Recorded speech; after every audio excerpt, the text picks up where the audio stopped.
It was 1 year ago this week that the Obama administration announced the United States would normalize relations with Cuba, saying the new policy would lay the foundation for democratic reform and human rights.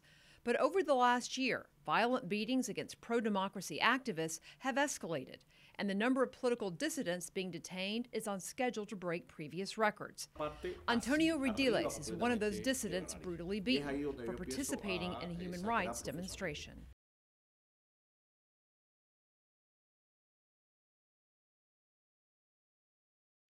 Since the normalization of relations with Cuba, what's changed there? For me, what is clear is that the regime is not in the position to change, is not in the position to give us our freedoms, our civic and political rights. And also what is clear is that this year has been one of the most repressive years in the last time. Not only because of the arbitrary arresting, because also the violence that they are using against the human rights defenders. And you were one of those folks. This past summer, this happened to you. What were you doing that caused them to come and find you?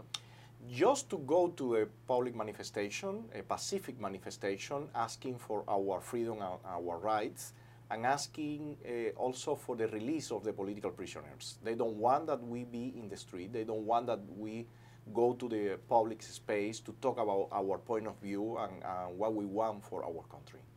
There were a number of dissidents who have now submitted a letter to the State Department this week. I think there are about 100 former prisoners who have spent a total of 1,000 years in Cuban prisons under the Castro regime.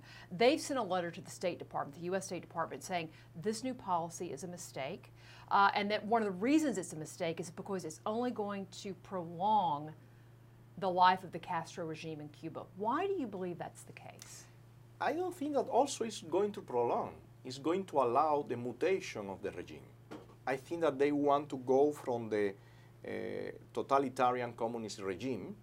They want to mutate to a kind of authoritarian regime with some open markets measures. But the idea is to keep controlling the political power and the economic power. They want to transfer the power to their families. They want to transfer the power to their political followers or allies. And this is what they have in mind.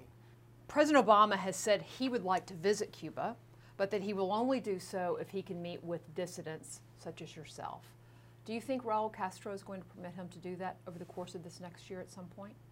Let's see what happens, because with the previous visit, the one that the Secretary of State, John Kerry, did to Havana, the regime looked like the regime put the condition that we cannot be in the official ceremony of the open or reopens of the embassy.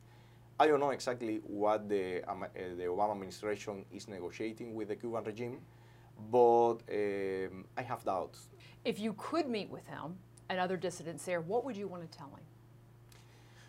Well, I tell him that the real actors to provoke a pacific transformation in Cuba, to go to the democracy, are the oppositions, are the ones that want a rule of law, want a real democracy in our country.